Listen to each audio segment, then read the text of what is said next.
So there you go. Yes?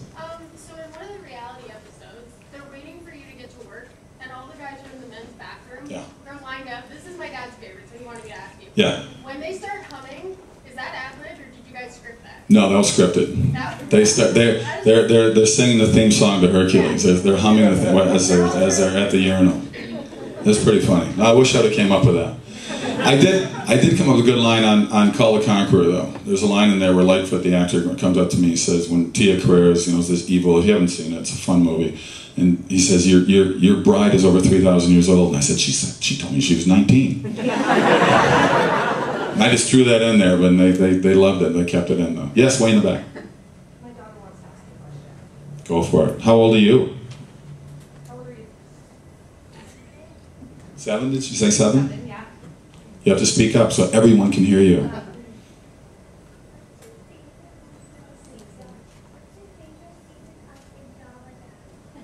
What's my favorite season of Andromeda? Yeah. Wow. I don't, I love Robert Hewitt Wolf. They fired him after 2 years, and it was an ego thing between him. It wasn't even him, it was the ego thing with the people at the Tribune Company that owned the series. And it's too bad, they should have kept him on the show because he was a smart guy. I think he used to write in Deep Space Nine. And he had a very darker sort of image about what he wanted to do, and I liked that a lot.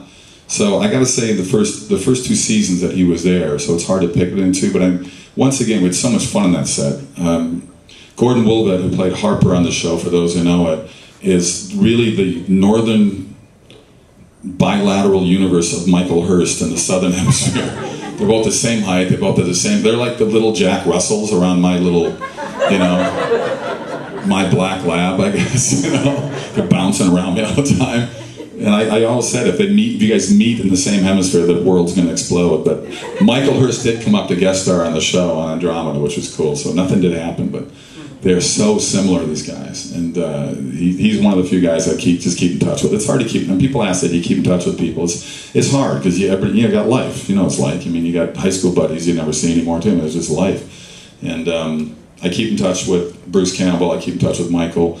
And I keep in touch with Gordon. That's really about it. Some of those guys I haven't seen in years now. I run into Alexa every once in a while at some of these cons.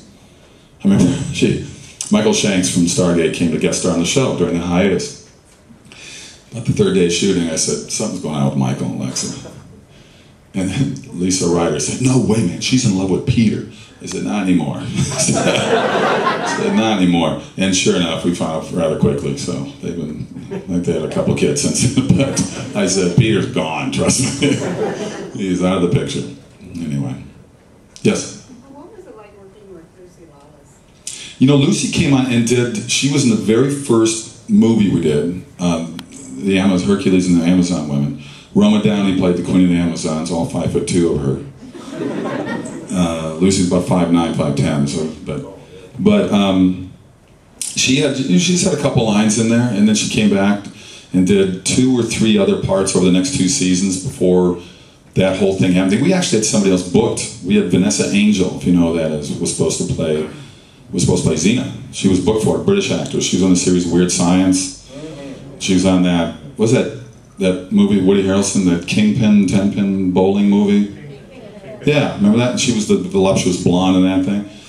And yeah, exactly. And things happened that well, she started dating Rob Tapper, the producers. I think that helped a little bit. But that's how that whole thing sort of happened. But in reality, it worked out for the best. Because you needed somebody that was more like a tomboy type of thing. I mean, Lucy's like one of the guys. And she is. And it worked out quite well. So it's just, but I haven't seen her in years. She's in Auckland full time. I've been back down there a couple times, but every time I was in Auckland, they were out of town, and I've been back only 4 times since the series finished. So I'm going back next March. I'm going to go down there for a couple weeks, do a couple of cons in Australia. So we'll see. But I'm dealing with Rob right now, who flies back quite a bit between Auckland and LA. That little 13-hour commute, and. So I see him a lot, but I haven't seen her in years. But it's one of those things you just sort of, because once that show started, we had about 6 different locations and 3 studios that we used, so we never saw each other because the crews were too big. you had 150 crew members, and you know, you couldn't be at the same place because just, you know, parking and logistics, it just didn't work out. So we never saw each other until the rap parties at the end of each year. It's the only time we really would bump into it. And my days off, trust me, I'm golfing. So that's my hobby.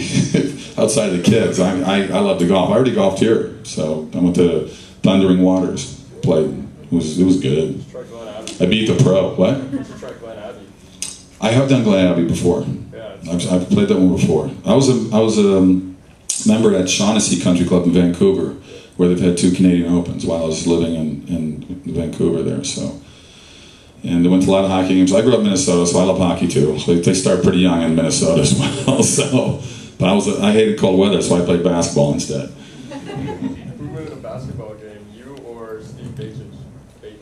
Oh, I could kick Steve's butt. What about Keith Cobb? Keith can't play at all. It's funny. That's one of the things I wanted. I said, look, I know Andromeda's thousands of years in the future, but there's still going to be basketball and there'll be some form of it. Let's do something. So they made this, you know, colorful rim or whatever, you know. And it was the very first day I said, Keith Cobb is an American guy, American New York actor, played Tyr, you know, he's 6'5", he's got dreadlocks down to his butt, you know. And so we did a basketball scene where I'm in there first just by myself. It's, you know, I wanted to have putting, and they said, no, we want. I said, golf will be around still, you know, make me a cool little putter, you know. But, so his character comes in, and we end up playing a one-on-one basketball game.